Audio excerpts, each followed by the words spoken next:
Hello and welcome back to INMR, where today we're going to be doing the player ratings for the Brighton versus Wolves match in the Carabao Cup. Brighton progressed yesterday with a 3-2 win, but it was a very cagey match. Nonetheless, they're in the hat, so we're going to rate all of the Brighton players, starting off with Jason Steele. Although obviously he made the error for Tommy Doyle's goal, he did make a great save in the first half for Gonzalo Guedes' shot. Overall, we had a composed first half. Wolves had 3 big chances and missed all 3, and Steele was a big part of that. Wolves attacked down the wings a lot, but Steele came out and claimed everything confidently. On the floor, in the air, it didn't matter, he got there. As I say, unfortunately he got unstuck when playing out the back for Tommy Doyle's goal, which led to a nervy few minutes, but aside from that I thought he did well. Pervis Estupiñán I thought was brilliant defensively and contributing going forward. The link-up play with Adingra was absolutely superb. It's going to be a huge boost having him back. Obviously, having played a full 90, you'd assume that we're going to see him against Nottingham Forest, which of course means no more Jack Hinchelwood at left back. Eagle, once again, I thought it was a brilliant, consistent performance, very composed in possession despite some ping-pong football at times from players around him, and that's highlighted by his 88 passes completed, which was the most in the game. And on top of that, his pass accuracy was 92%. Adam Webster, I thought played well alongside Igor. Another consistent performance, obviously a couple of little errors, which led to the goal line clearance. I think that was just a miscommunication.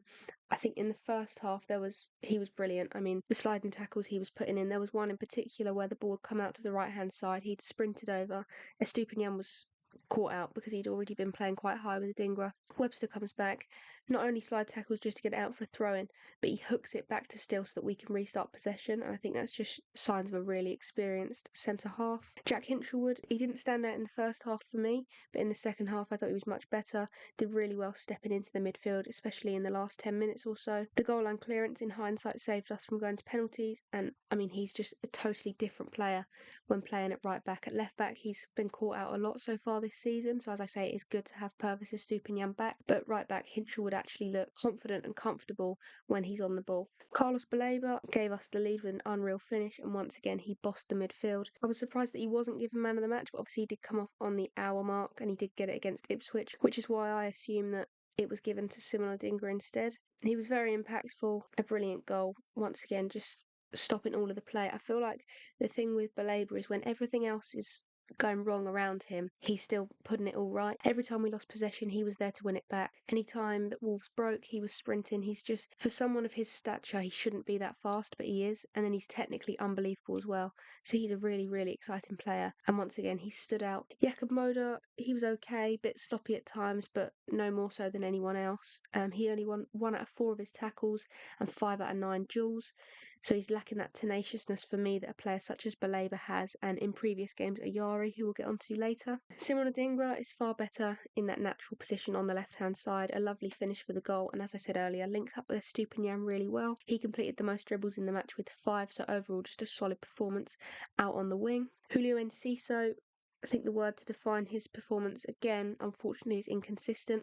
He's still lacking that confidence similar to the Crawley match. There's no conviction in his shots. On the ball, he had positive glimpses, but then later on he'd make a silly error. I'm hoping he can get out of this rut because each week he's surrounded by 30,000 people who know what he can do, but it seems as though he doesn't believe he can do it and reach the levels of the 2022-23 season. I wonder if it's still a bit of cautiousness after the injury, but yeah, in certain moments you just don't even know what he's thinking with certain errors he's making. And Kuba Minty didn't stand out for me. I thought he was really lazy, not supporting Hinchelwood in transitions. No good in the 1v1 today either. He only had 1 successful dribble out of 6 attempts.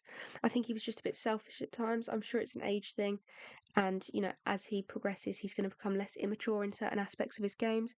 But in terms of doing the hard work, he just wasn't doing it. And that's going to cost Brighton. He was at fault for the Wolves goal in my opinion, the initial one before half time. Doherty, the left back, made the run forward. Minty didn't follow his man and track back, leading Doherty to have an easy cut back to Guedes so that Wolves could score before half time. Evan Ferguson, it was good to see him back. Good link up play when dropping deep, not much else. He wasn't a real threat in front of goal aside from the goal that was of course disallowed for offside.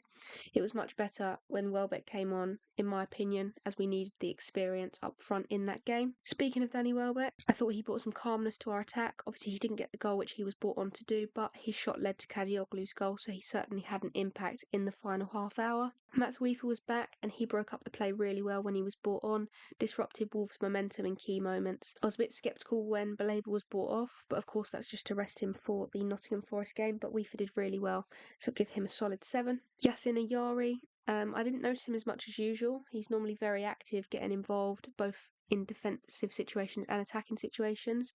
You normally see him driving through a few players. If he loses it, he's snapping at the opposition's heels, but you just didn't see that from him today, so a little bit disappointing. Tariq Lamptey came on for the final 10 minutes. Of course, I think he'll be disappointed not to start considering it's a cup game. When he did come on, though, he held firm along with the rest of the defence, and because of that, it allowed Hinshelwood to step into the midfield when we were in possession, because there was that trust in Lamptey that he could hold the fort, essentially. Last but not least, Ferdi Kadioglu, a much better impact than versus Ipswich. He made up for that mixed debut with what was in the end the winning goal. Great to see Hersley using him on the right wing to show us his versatility, and I think this is now we understand why he's such an exciting player, because we brought him on the right wing. He's gone and got a goal, the match winner in the end. Really looking forward to seeing more from him. That is where I'm going to end today's podcast, but there are plenty more you can go and listen to. For extra content, be sure to check out my website. That's inmrfootball.co.uk, and if that's not enough, be sure to check out both INMR on Instagram and X. The link for those will be in the description.